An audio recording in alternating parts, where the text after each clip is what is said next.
México atraviesa una grave crisis de violencia y de seguridad desde hace varios años. Las graves situaciones de violencia han ido en aumento hasta alcanzar niveles alarmantes. En este sentido, en el informe mundial del 2021 de Human Rights Watch, se señala que en México las violaciones de derechos humanos, incluyendo torturas, desapariciones forzadas, abusos contra migrantes, ejecuciones extrajudiciales y ataques contra periodistas independientes y defensores de derechos humanos, se han acrecentado. Es habitual que las víctimas de delitos violentos y violaciones de derechos humanos no obtengan justicia en el sistema penal. Según la organización no gubernamental Impunidad Cero en México, la probabilidad de que un delito se denuncie y sea esclarecido en México se redujo de 1.32 a 1.04% de 2019 a 2020. De acuerdo con el Índice Estatal de Desempeño de las Procuradurías y Fiscalías, del total de delitos denunciados, 2.782.409 y que sí iniciaron una investigación durante el 2020, en 47% de los casos nada sucedió a raíz de la denuncia. En 27% la investigación se encontraba en trámite. 6.6% de los casos concluyó con alguna forma anticipada del proceso. 5.9% recuperó sus bienes y solo 4.6% llegó a un juez. La crisis actual de violaciones de derechos humanos, agravada por los altos índices de impunidad, requiere la acción de incorporar en el marco jurídico la caracterización de graves violaciones a derechos humanos. El derecho internacional considera uno de los elementos que caracteriza como grave una violación es el carácter inderogable de los derechos humanos afectados y o la vulneración de normas imperativas del derecho internacional, entre las que figuran las prohibiciones relativas a la tortura, las privaciones arbitrarias de la vida y la desaparición forzada. Es así que en una primera obligación de los Estados es adecuar su legislación interna para prohibir las graves violaciones a los derechos humanos e implementar adecuadas medidas de investigación que impidan que la comisión de estas violaciones quede en la impunidad, de tal manera que se garantice justicia hacia las víctimas de estos hechos.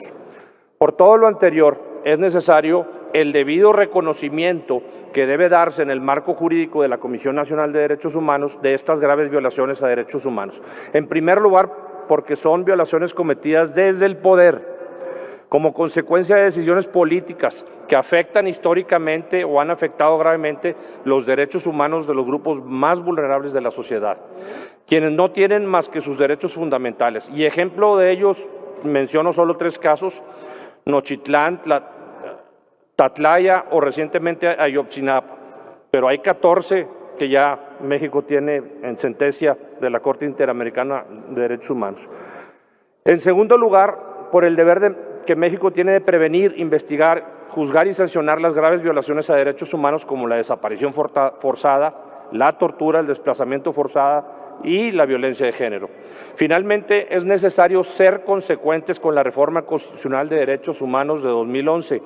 que ha tenido como mandato el crear una nueva cultura de derechos humanos, poniendo al centro la dignidad de las personas en concordancia con el deber del Estado de respetar y hacer respetar los derechos fundamentales de todas las personas. En este mismo sentido, cabe hacer mención que con la reforma constitucional del 6 de junio de 2011 le fue otorgada a la Comisión de Derechos Humanos la facultad que anteriormente correspondía a la Suprema Corte de Justicia de investigar hechos que constituyen violaciones graves de derechos humanos.